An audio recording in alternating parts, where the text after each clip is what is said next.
यार दोस्तों, अगर मैं आपसे पूछूं मशीन लर्निंग या फिर आर्टिफिशियल इंटेलिजेंस के बारे में, तो यार हो सकता है आप में से मेजॉरिटी लोग जो हैं उनको इस चीज के बारे में पता हो। लेकिन यार ऐसे में अगर बात निकल के आ जाए एंसिबल लर्निंग की, तो दोस्तों हो सकता है कि आप में से बहुत से यूजर जो हैं वो इस बारे में कुछ भी ना जानते हो। तो यार आज हमें वीडियो आखिर तक दिखती रही है। मैं आपसे आज बात करूंगा एंसिबल लर्निंग के बारे में, और दोस्तों जानेंगे कि आखिर ये किस तरीके से अच्छी है हमारी मशीन लर्निंग से। नमस्कार दोस्तों, मेरा नाम है यशवंत और आप देख रहे हैं माइक्रोमाइंड। चलिए शुरू करते हैं।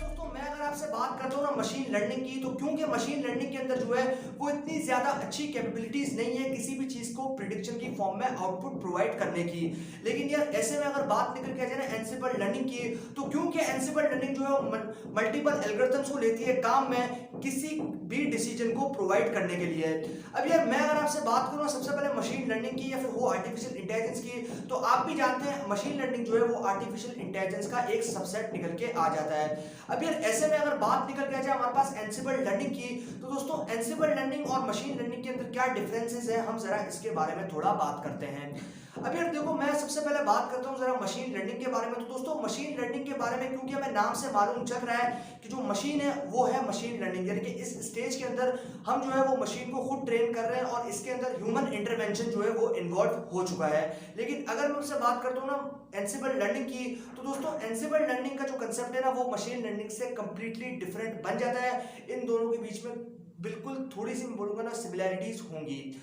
तो दोस्तों सबसे पहले हम जरा बात करते हैं मशीन लर्निंग की। तो दोस्तों मशीन लर्निंग के अंदर हम क्या करते हैं, मशीन लर्निंग के अंदर जो है वो हम लोग मशीन को ट्रेन करते हैं। अब यार मशीन को एक पैटर्न के थ्रू जो है, पिक्चर के थ्रू जो है वो ट्रेन करते हैं, और मशीन एट द एंड जो है उसके अलग अलग पैटर्न्स, अलग अलग एंगल्स और अलग अलग पैरामीटर्स को साथ में लेकर एक प्रिडिक्शन की फॉर्म में रिजल्ट प्रोवाइड करता है। और फाइनली हम अपने एक्चुअल रिजल्ट को उस प्रिडिक्टेड रिजल्ट्स के साथ में कंपेयर करके ये मालूम चल जाता है कि मशीन कितना अच्छी तरीके से ट्रेन हुआ है। लेकिन अगर मैं आपसे बात करता हूँ ना एंसिबल लर्निंग की, तो दोस्तों एंसिबल लर्निंग जो है वो काफी ज्यादा कमाल की लर्निंग है। और इसके अंदर क्योंकि हम लोग जो है वो मल्टीपल एल्गोरिथम्स के कॉम्बिनेशन को लेते हैं साथ में, और वो जो प्रिडिक्शन रिजल्ट्स है उनको हम अपने एक्चुअल रिजल्ट के साथ में जो है वो कंपेयर करते हैं, and then finally machine learning का जो रिजल्ट था और हमारा जो एंसिबल लर्निंग का जो रिजल्ट है, उन दोनों के बीच में काफी ज्यादा जो है वो डिफरेंसेस देखने को मिलते हैं। जो मशीन लर्निंग की प्रिडिक्शंस का रिजल्ट होता है वो काफी ज्यादा कम होता है एज कंपेयर टू हमारे एंसिबल लर्निंग के रिजल्ट से।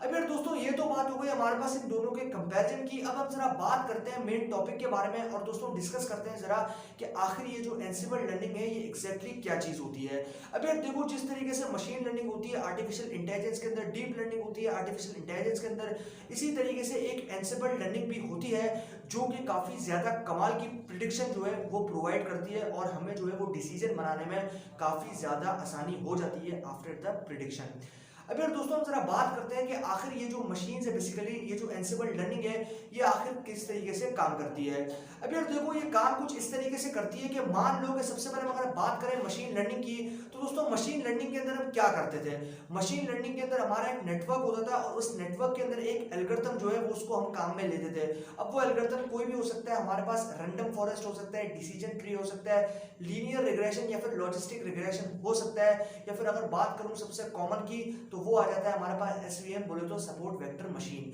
तो ये सारे एल्गोरिथम जो है वो बेसिकली इनमें से हमने एक सिलेक्ट करें, तो हमारे पर्पस के हमारे डिपेंडिंग कि हमारा कौन सा पर्पस है, किस चीज के लिए जो है हम लोग मशीन को ट्रेन कर रहे हैं और किस चीज की जो प्रिडिक्शन है वो हमें चाहिए, तो उसके हिसाब से जो है वो हम लोग एल्गोरिथम को इंप्लीमेंट कर देते हैं मशीन लर्निंग के अंदर। अब क्योंकि हम जानते हैं कि जो इसके अंदर एल्गोरिथम था वो सिर्फ एक ही था, इसके अंदर मल्टीपल एल्गोरिथम्स नहीं थे। अगर मल्टीपल एल्गोरिथम्स होते तो डेफिनेटली हमारा आउटपुट यानी कि जो हमारा प्रेडिक्शन है वो काफी ज्यादा अच्छा आता। लेकिन इसके अंदर क्योंकि हम लोग जो है वो सिर्फ एक ही एल्गोरिथम को जो है वो काम में ले रहे थे, तो हमारा प्रेडिक्शन जो है उसके अंदर जो एफिशिएंट तरीका था वो काफी ज्यादा कम था। तो इसीलिए जो हमारा बेसिकली प्रिसाइज रिजल्ट होता है ना वो एकदम सही से नहीं आ पा रहा था। लेकिन अगर मैं बात करता हूँ ना एंसिबल लर्निंग की, तो दोस्तों एंसिबल लर्निंग जो है वो काफी ज्यादा कमाल का कंसेप्ट है, और इसके अंदर जो है हम लोग क्या करते हैं कि हम लोग इसके अंदर जो है वो कंप्लीट तरीके से बहुत सारे मल्टीपल एल्गोरिथम्स को जो है वो काम में लेते हैं, और उनके कॉम्बिनेशन जो प्रिडिक्शन बनता है उसको हम अपने एक्चुअल रिजल्ट से कंपेयर करते हैं। अब यार दोस्तों देखो, मान लो कि एक एग्जाम्पल के साथ में हम समझते हैं कि मान लो कि आपको जो है अपने करियर के रिगार्डिंग जो है किसी से डिसीजन बनाना है। अब आप जो है आप जिस फील्ड के अंदर आप जाना चाहते हो उस फील्ड का जो एक्सपर्ट है उससे आप अगर प्रेफरेंस लो, उसकी प्रेफरेंस जानो, तो उससे जो उसका एक्सपीरियंस पूछो तो डेफिनेटली आपको आसानी हो जाएगी डिसीजन लेने में। तो इसी तरीके से आप जो है वो बहुत सारे लोगों को जो है अपने डिसीजन के अंदर शामिल करोगे और अलग अलग जो लोग हैं वो अपनी अलग अलग राय जो है वो आपको देंगे कि आप इस फील्ड के अंदर जा सकते हो या फिर नहीं जा सकते। तो ऐसे में आप उन लोगों को जो है वो एल्गोरिथम समझ लो और आप जो हो वो आप क्या हो, आप एक मॉडल हो। तो दोस्तों अब हम क्या करेंगे कि मान लो कि आपके पास होता है एक स्टार्टिंग पॉइंट जहां से जो आपका डेटा है वो आएगा, उसके बाद होते हैं आपके बेस लर्नर्स। अब यार ये बेस लर्नर्स क्या है? तो दोस्तों बेस लर्नर्स बेसिकली हमारे एल्गोरिथम्स होते हैं। अब मल्टीपल एल्गोरिथम जो है जिसके मैं आपसे बात करता हूँ, लीनियर रिग्रेशन की, लॉजिस्टिक रिग्रेशन की, decision tree, random forest, support vector machine, या फिर आपके पास आता है नेव बेस। तो ये सारे जो एल्गोरिथम्स है ना,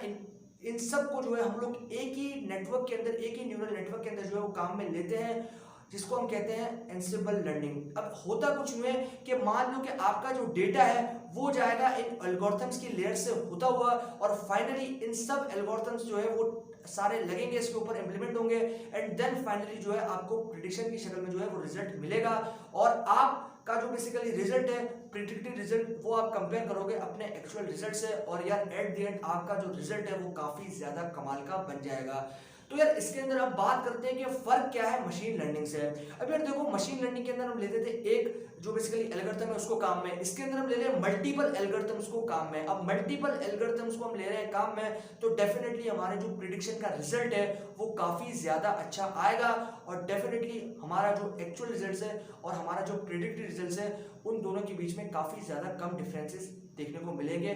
by the implementation of multiple algorithms. तो दोस्तों इसके बारे में ना काफी ज्यादा जो बेसिकली मैं बात करूं तो कम होगी, क्योंकि यार ये जो कंसेप्ट है ना एंसिबल लर्निंग का, ये मशीन लर्निंग से और डीप लर्निंग से जो है वो काफी ज्यादा कमाल का है और अलग अलग मैं बोलूंगा ना फील्ड्स के अंदर इसको इंप्लीमेंट भी करते हैं और इसको जो है वो टेस्ट भी करते हैं कि इसकी जो एक्यूरेसी है वो कितनी ज्यादा अच्छी है, इसकी जो प्रिडिक्शन है वो कितनी ज्यादा अच्छी है किसी भी मशीन लर्निंग मॉडल के उसके लिए आउटपुट है या फिर मशीन लर्निंग मॉडल को जो है वो टेस्ट करने के लिए। तो यार ये थी सारी कंप्लीट कहानी इसी एंसिबल लर्निंग के बारे में। मुझे उम्मीद है कि आप लोगों को एंसिबल लर्निंग के बारे में वीडियो जरूर पसंद आया होगा और समझ में आया होगा कंसेप्ट कि आखिर ये एंसिबल लर्निंग किस तरीके से डिफरेंट है हमारी मशीन लर्निंग से और किस तरीके से हमें जो है वो एकदम कमाल वाले और एकदम precise result on time provide कर देती है। तो यार अगर ये वीडियो पसंद आया तो वीडियो को लाइक और शेयर करना बिल्कुल भी मत भूलिएगा और चैनल को अभी तक सब्सक्राइब नहीं किया तो चैनल को सब्सक्राइब कर दीजिए, क्योंकि मैं आपके लिए रोजाना ऐसी वीडियोस लेकर आता रहता हूँ। अभी के लिए दोस्तों इतना ही। Stay blessed, stay inspired.